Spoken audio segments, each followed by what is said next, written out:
Study method पर। तो दोस्तों कैसे हैं आप सब? उम्मीद है आप बहुत अच्छे होंगे। तो आज हम पढ़ेंगे भारत की मिट्टी के बारे में कि भारत में कितने प्रकार की मिट्टी होती है, कहाँ कौन सी मिट्टी पाई जाती है। तो चलिए देखते हैं। मिट्टी के अध्ययन को मृदा विज्ञान कहते हैं। जैसे जीवों के अध्ययन को जीव विज्ञान कहते हैं, ठीक उसी प्रकार मिट्टी के अध्ययन को मृदा विज्ञान कहा जाता है। भारतीय कृषि अनुसंधान परिषद ने भारत की मिट्टियों को 8 वर्गों में बांटा। इसमें पहला है जलोढ़ मिट्टी।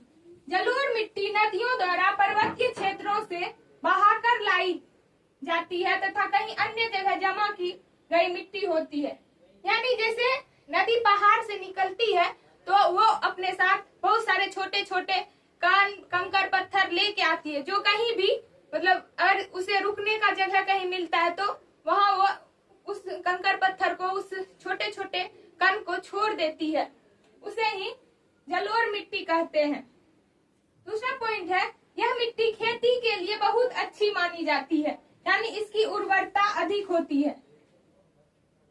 इस मिट्टी को अलूवियल मिट्टी, कॉप मिट्टी एवं कछारी मिट्टी के नाम से भी जाना जाता है। अगर हमसे कोई पूछेगा कि जलोढ़ मिट्टी को और किन किन नामों से जाना जाता है, तो जलोढ़ मिट्टी को अलूवियल मिट्टी, कॉप मिट्टी और कछारी मिट्टी के नाम से भी जाना जाता है। अगला पॉइंट है, इस मिट्टी में पोटास यानी पोटेशियम एवं चूना प्रचुर मात्रा में पाया जाता है, यानी पोटेशियम और चूना अधिक मात्रा में पाया जाता है तथा इसमें नाइट्रोजन, फास्फोरस एवं जीवांश यानी ह्यूमस मिट्टी के ऊपरी परत को कहते हैं, जो उपजाऊ होता है उसे ह्यूमस कहते हैं। इस मिट्टी में नाइट्रोजन, फास्फोरस और जीवांश यानी ह्यूमस की मात्रा कम होती है। अगला पॉइंट है, यह मिट्टी भारत के लगभग 22% क्षेत्रों में पाया जाता है।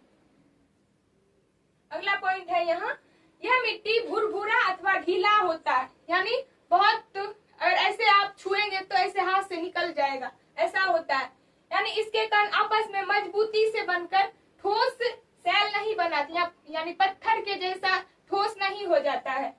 यह मिट्टी सतलज, यमुना, गंगा, घाघरा, गंडक, ब्रह्मपुत्र और इसकी सहायक नदियों द्वारा लाई जाती है तथा इस मिट्टी में कंकड़ नहीं पाया जाता है।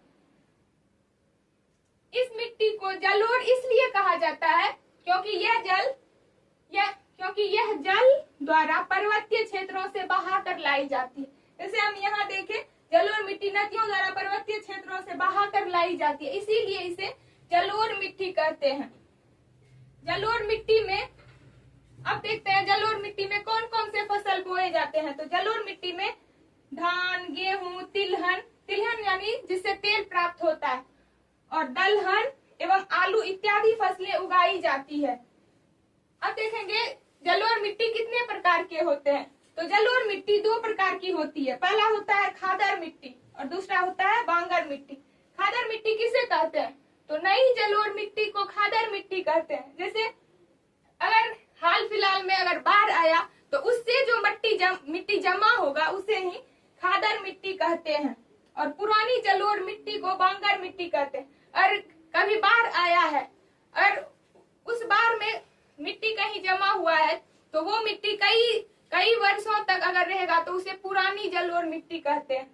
और खादर मिट्टी अधिक उपजाऊ होता है क्योंकि यह नया जलोढ़ मिट्टी होता है। इसमें ह्यूमस मतलब कि इसमें जो है उर्वरता शक्ति अधिक होती है, इसलिए यह खादर मिट्टी अधिक उपजाऊ होता है। लेकिन बांगर मिट्टी जो पुरानी जलोढ़ मिट्टी होती है या पुरानी हो जाती है, इसमें बहुत सारे उपजाऊ मतलब कि उर्वरता शक्ति इसकी कम हो जाती है, इसीलिए यह कम उपजाऊ होता है।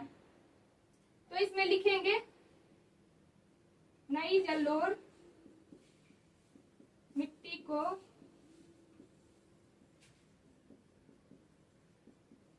खादर मिट्टी कहते हैं और पुरानी जलोढ़ मिट्टी को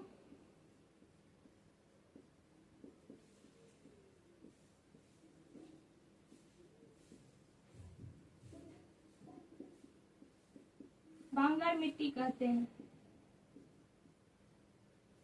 इसमें देखेंगे खादर मिट्टी अधिक उपजाऊ होता है।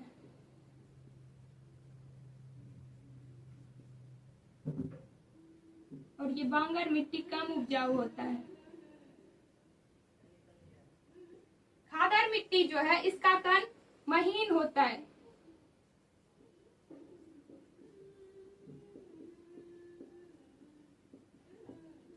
और बांगर मिट्टी के कण मोटे होते हैं।